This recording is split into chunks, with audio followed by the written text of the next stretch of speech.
A geopolitical shock just punctured a multi-trillion-dollar monopoly narrative that is SpaceX. Market movements are inherently multi-causal, but the mechanical transmission of this specific valuation shock exposes a structural flaw that no amount of portfolio diversification can fix under current rules.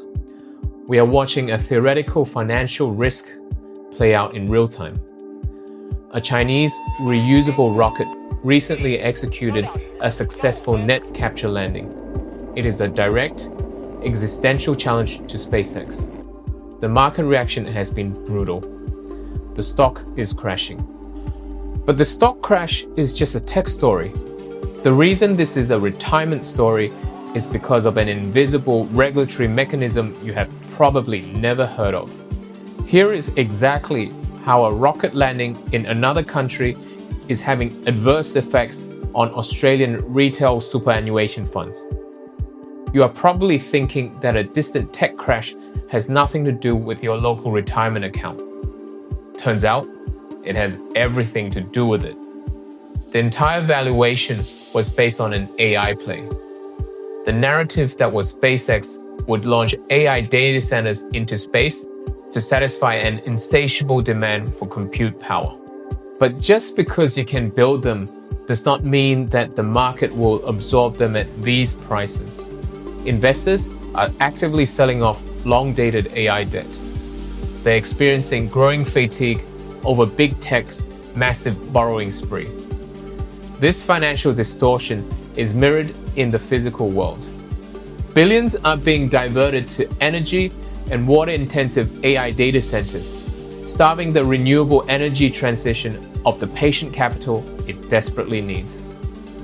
When you listen to the cheerleaders on Wall Street and Silicon Valley, they talk about how space exploration is the future of humanity, and that the potential upside is limitless.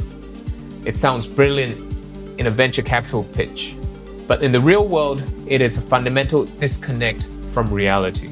SpaceX knew that its valuation was absurd, so they engineered a mechanical workaround. They jammed their way into major global share indices. The strategy was simple: force passive index funds to buy the stock. When a mega cap enters a major index, every retirement fund tracking that index is legally forced to buy it. If you have money in a retail superannuation fund in Australia, this affects you. This was supposed to juice the valuation. Instead, it is depressing it.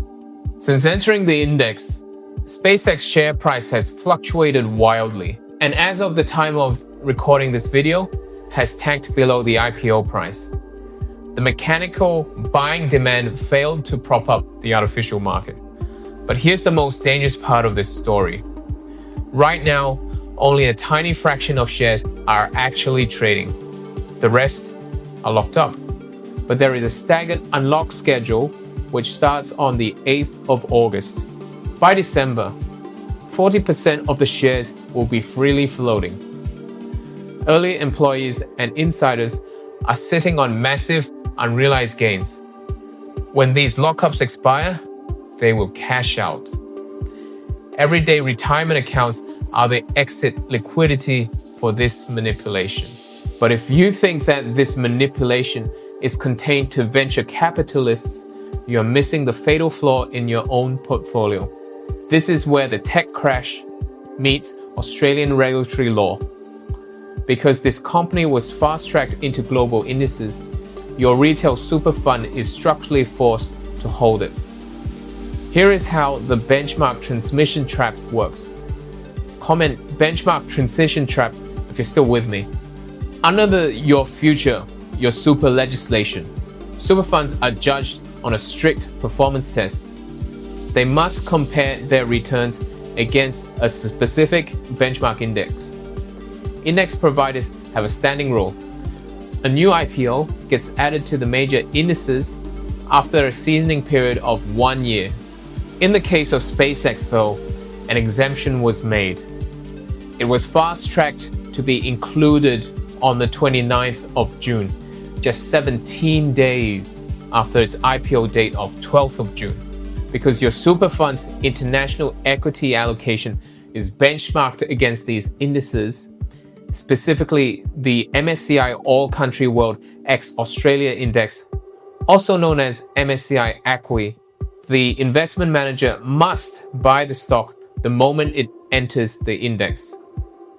You might assume that your investment manager would use this expertise to avoid an overvalued cash flow negative stock. But actually, they are penalized if they do so. If a chief investment officer looks at a stock and decides it is in a bubble, but chooses to underweight it, they create what is known as tracking error, which represents the standard deviation of the difference between the fund's actual returns and the benchmark's returns over time. Under the current regulatory test, tracking error is an existential business risk. If they underperform the benchmark by just 0.5% per annum over a rolling 8-year period, the fund fails the test. They are legally mandated to notify members that they are underperforming. If they fail twice, they are barred from accepting new members. This creates the hugging mandate. Comment the hugging mandate if you're still with me. Therefore, fund managers are stripped of their fiduciary judgment.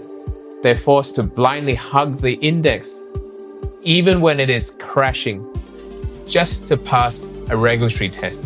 This mechanical transmission channel creates a devastating demographic time bomb. Historically, a balanced super fund held a 60-40 split of growth and defensive assets. It was designed to protect your capital as you approach retirement. Under the pressure of the performance test, the definition of balanced has been stretched. Today, most balanced options hold 70 to 80% in high volatility growth assets. They are growth funds posing as conservative investments. Approximately 2.5 million Australians are entering the retirement risk zone right now.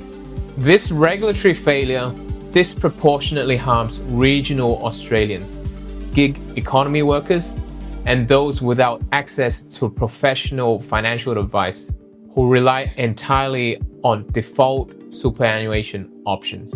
When you transition from accumulating wealth to drawing it down, you face the decumulation death spiral. Comment decumulation death spiral if you're still with me. If the AI bubble bursts and the market corrects in the first year of your retirement, you're forced to sell your assets at depressed prices to fund your living expenses. Those units are permanently removed from your portfolio. You lose the capacity to participate in the eventual market recovery. Actuarial studies show that this can exhaust your retirement capital up to a decade earlier. The performance test is a strictly time-weighted accumulation phase metric. It completely ignores the cash flow realities of retirees. It forces pre-retirees to hold the exact kind of high volatility, bubble-prone assets that will trigger sequencing risk right when they need capital preservation the most. We cannot rely on a single metric index replicating test to manage a $3 trillion retirement system. The index methodology of third-party providers should not act as the de facto investment strategy for Australian retirees. Australia must adopt a multi-metric framework. APAC 2100 has made a formal submission to the Treasury. Comment YFYS if you'd like to read the full submission. We must evaluate funds on implementation efficiency, risk-adjusted total return, and peer relative outcomes. This stops the toxic incentive of blind benchmark hugging. We must implement proper benchmarks for emerging assets. This stops funds from being forced to over-allocate to volatile listed tech just to pass the test. We must decouple accumulation from decumulation. Retirement products require bespoke testing that evaluates money-weighted returns and downside projection. The stock market is a symptom of a broader AI bubble. but the transmission mechanism of that crash into everyday retirement accounts is a failure of regulatory design. We must fix this architecture before the baby boomer drawdown phase peaks, as this would result in a retirement crisis all over Australia. If you want to see the exact policy directives that we are proposing to fix this, check the description below to read the full submission by APAC 2100 and share it with someone who is concerned about their future.